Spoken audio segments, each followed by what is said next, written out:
आता आपण बनवत आहे आज भरलेल्या दोडक्याची भाजी। त्याच्यासाठी आपण अशा दोडक्याच्या दोन कापा करून घेतल्या आहे, मध्यभागी कापून, आणि थोडासा दोडका तळून घ्यायचा आहे।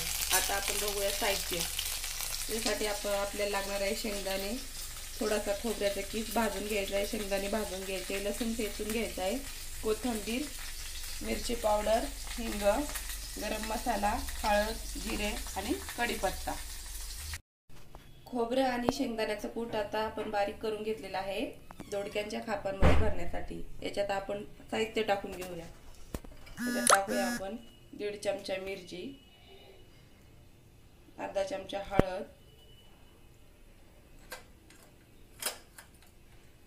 1 चमचा गरम मसाला,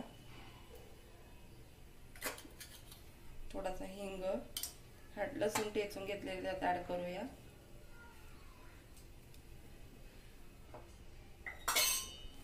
थोडंसं पाणी टाकून हे मिश्रण तयार करून घेऊ।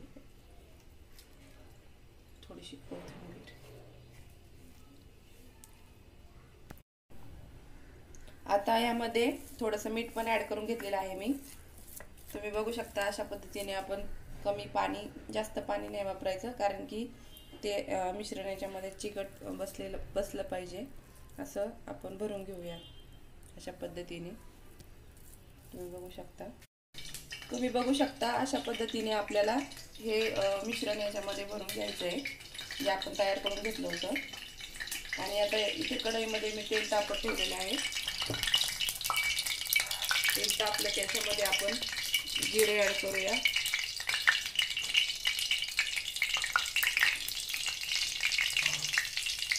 कढीपत्ता, आणि हे फोडी आपण याच्यात टाकून घेऊया।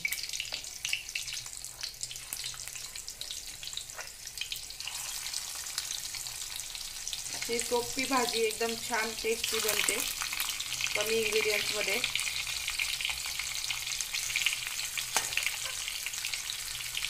पाणी तापत ठेवलेलं आहे।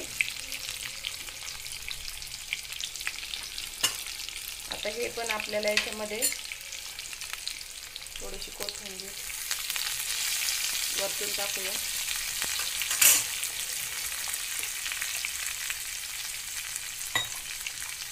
उरलेलं मिश्रण थोडंसं पाणी टाकून यामध्ये ऍड करू।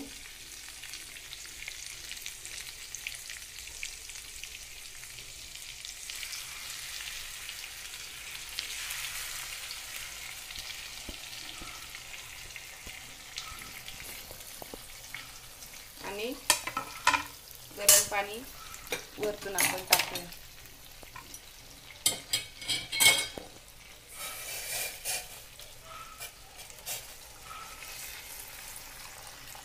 आता याला एक उकळी येईपर्यंत आपण शिजवून देऊया।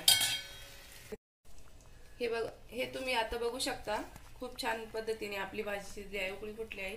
याला जास्त वेळ लागत नाही, मोजून 7 ते 8 मिनिटात भाजी होती, कारण आपण ऑलरेडी आपले जे दोडक्याच्या कापा होते ते थोडे फ्राय करून घेतल्यामुळे भाजी लवकर शिजते।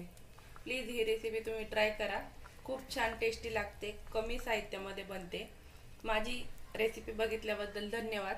थँक्यू। माझ्या व्हिडिओला लाईक करा, शेअर करा आणि सबस्क्राईब